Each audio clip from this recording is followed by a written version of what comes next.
আমি স্বামী বিবেকানন্দর কথা বলিনি, কিন্তু স্বামী বিবেকানন্দের আদর্শ তো আমাদের মধ্যে আছে। তারা বলতো যে জীবনে একটা দাগ রেখে যাও। আমাদের লক্ষ্য ছিল যে বামফ্রন্টের আমলে আমরা কিন্তু বঞ্চনা যে ছিল এর মধ্যে কোনো কিন্তু নেই, ওই সেই বঞ্চনাটাকে আমরা অনেক বড় বঞ্চনা কিন্তু মনে করেছিলাম। ওই বঞ্চনাটাকে কিন্তু আন্দোলন করেছি, আমরা প্রচুর আন্দোলন করেছি, বিভিন্ন সংগঠন নিয়ে আন্দোলন করেছি।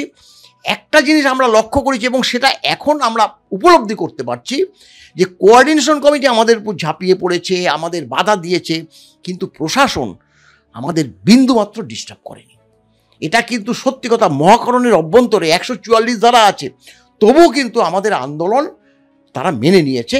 এবং সত্যি কথা বলতে কি, সে আন্দোলনের পরিপ্রেক্ষিতে ডিএ বলুন, পে কমিশন বলুন, বিভিন্ন দাবি কিন্তু আমরা বলবো না, সেই সময় মহাকরণের অভ্যন্তরে যে সকল কর্মচারী সংগঠন ছিল একত্রে লড়াই করেছি, একসঙ্গে অনেক দাবি কিন্তু আমরা ছিনিয়ে আনতে পেরেছি। তারপরে দেখুন, যখন তৃণমূল সরকার, যেহেতু আমরা আইএনটিইউসি অনুমোদিত কিন্তু কংগ্রেস সমর্থিত, এটা বলতে আমরা কংগ্রেসের মাইন্ডের, স্বাভাবিকভাবে যখন কংগ্রেস আর তৃণমূল একসঙ্গে মিলে লড়াই আন্দোলন করলো এবং ভোটে দাঁড়ালো, এটা তো নিয়মই। আমরাও কিন্তু এই মাননীয় মুখ্যমন্ত্রীকে জেতাবার জন্য উঠে পড়ে লাগলাম, এর মধ্যে কোনো কিন্তু নেই। এবং আমাদের যে 177-এর বি আচার্য জগদীশচন্দ্র বোস রোড, যেখানে মাননীয় সুব্রত মুখার্জি প্রেসিডেন্ট ছিল, সেইখানেই আমাদের কিন্তু আইএনটিইউসির কেন্দ্রীয় অফিস। এবং আমি তখন গল্প শুনেছি, আমাদের যে পূর্বসূরি ছিল যিনি বলতেন যে এই যে মাননীয় মুখ্যমন্ত্রী অর্থাৎ মমতা ব্যানার্জি এখানে প্রায় আসতো এই কারণে আসতো কারণ তিনি মহিলা আইএনটিইউসির একজন নেত্রী ছিল।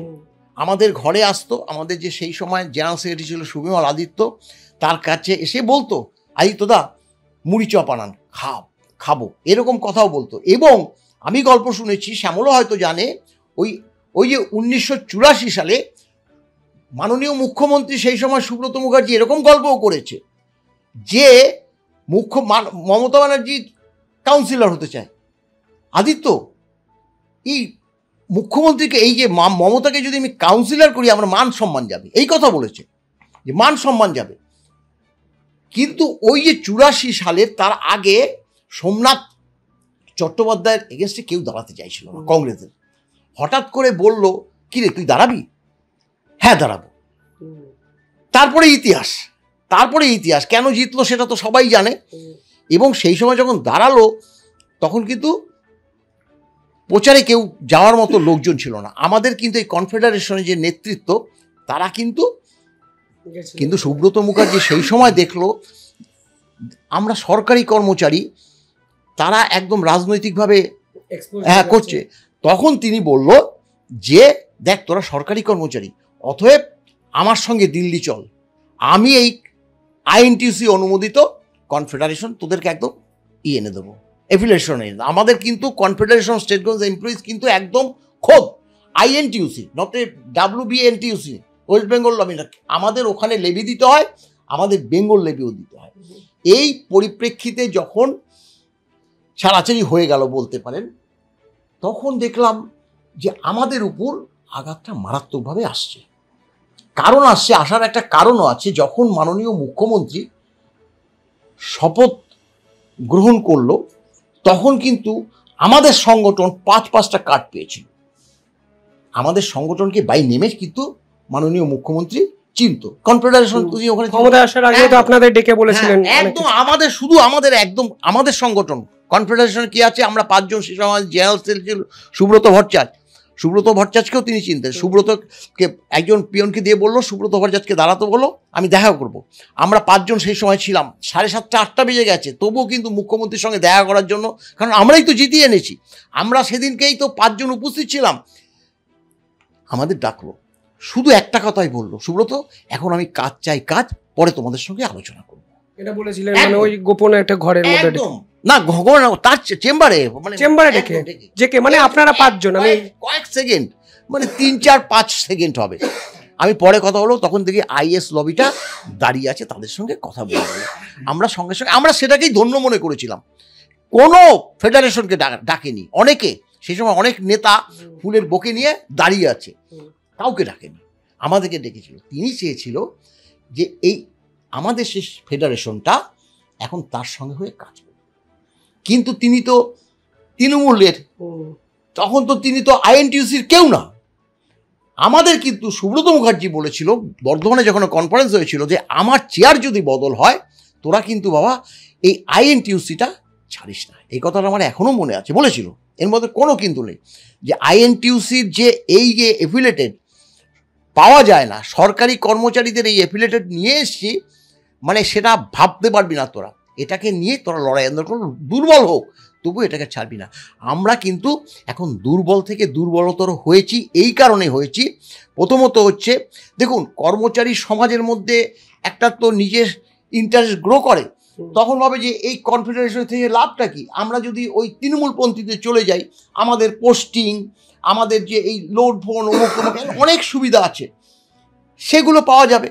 এবং মুখ্যমন্ত্রী এসে সব থেকে যেই জিনিসটা করলো সেটা হচ্ছে মানে অবসর নেওয়ার পর থেকেই রিএমপ্লয়মেন্ট, একটা গ্রুপটিকে পর্যন্ত রিএমপ্লয়মেন্ট দিচ্ছে।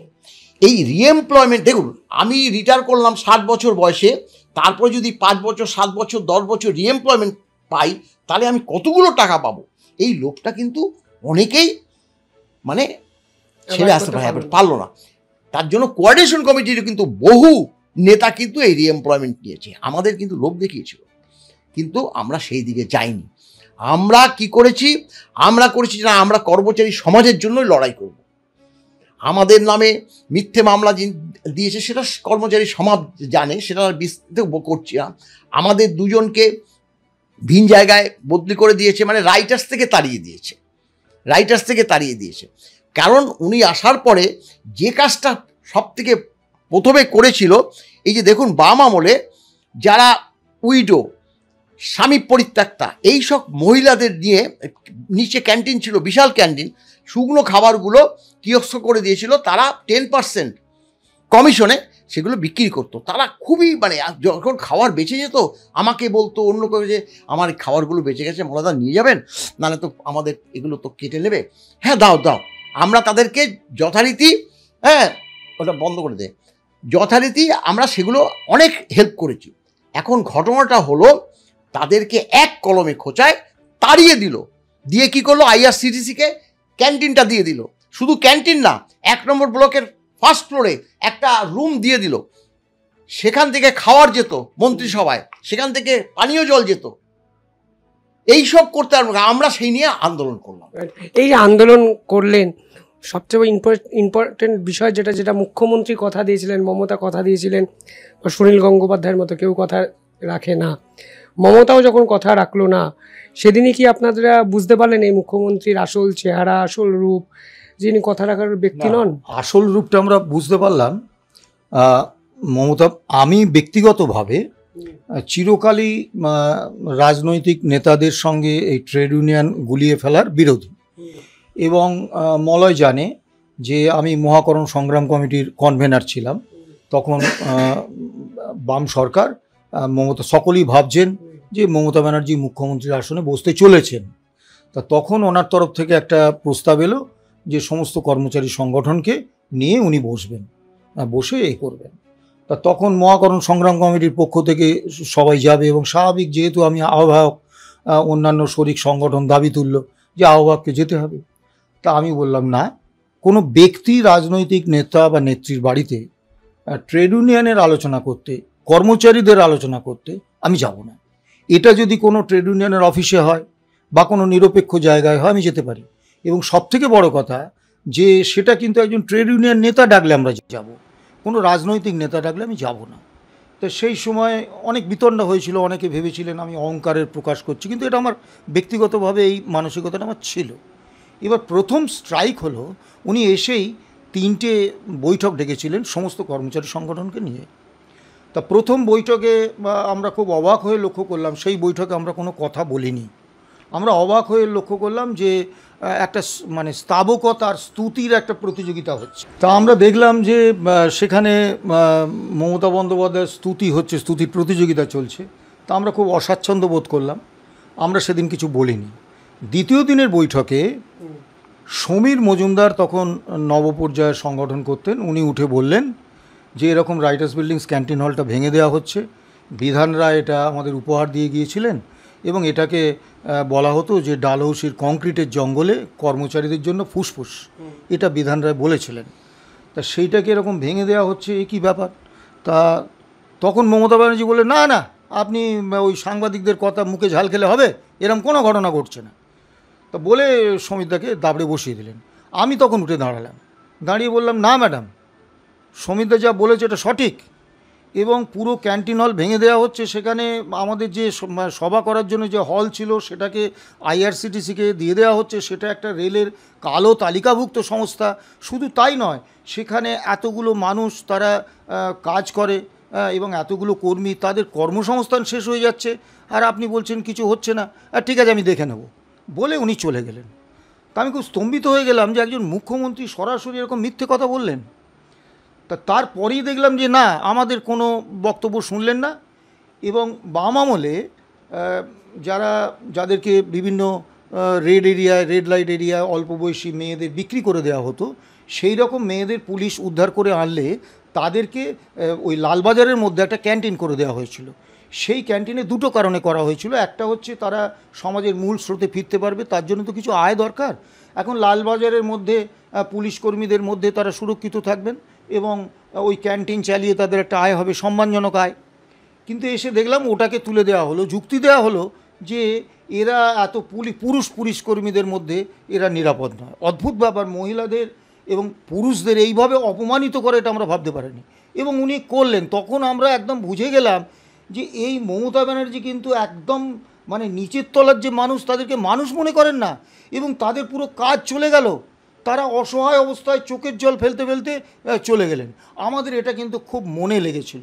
1 নম্বর মহাকরণে যারা ওই যে মহিলারা এইসব ওই কেক বিস্কুট ইত্যাদি ইত্যাদি বিক্রি করতেন, তাদের সঙ্গে আমাদের একটা ব্যক্তিগত সম্পর্ক গড়ে উঠেছিল, যে রোজই চা দিত, 2 বেলা 3 বেলা 4 বেলা চা দিত, আসতো, চা খেতাম স্বাভাবিকভাবে, দৈনন্দিন দেখা। তা আমাদের মনে সেটা কিন্তু খুব কষ্ট হয়েছিল।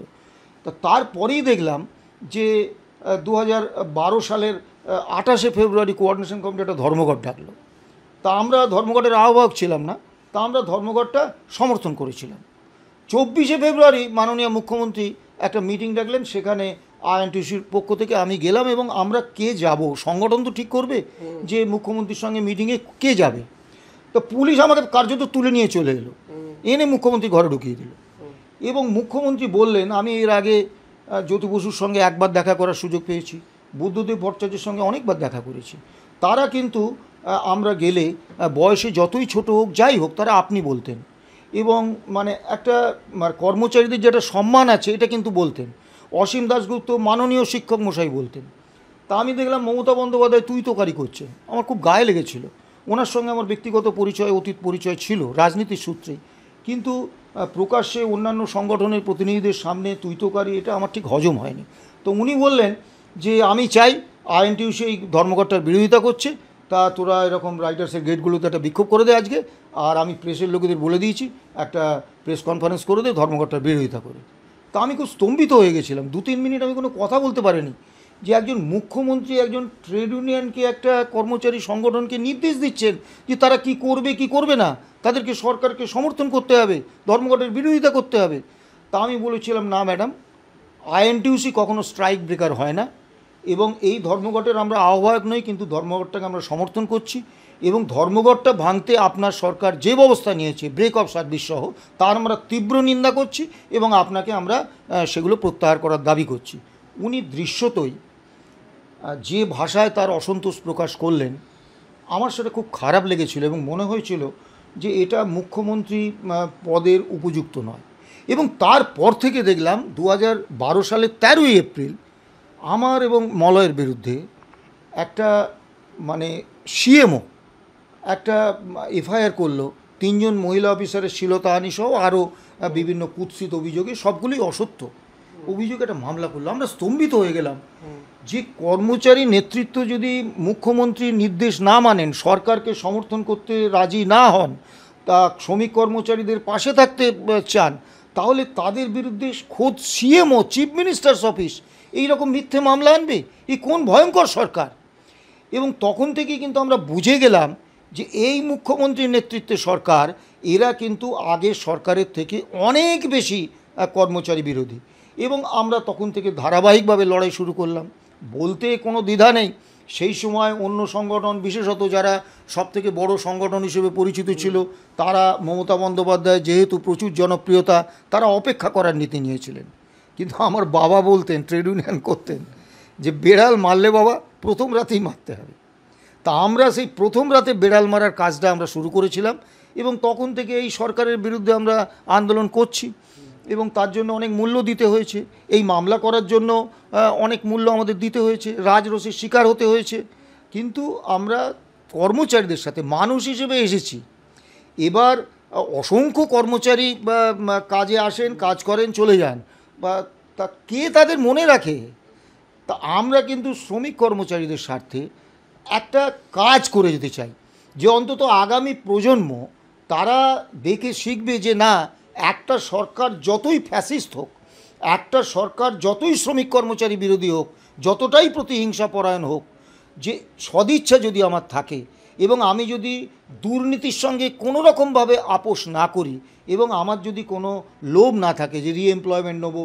আমাকে 5 বছর রিএমপ্লয়মেন্টে জয়েন্ট সেক্রেটারি হিসেবে সুযোগ দেওয়া হয়েছিল, মলয়কেও রিএমপ্লয়মেন্টের সুযোগ দেওয়া হয়েছিল, আমরা নিইনি।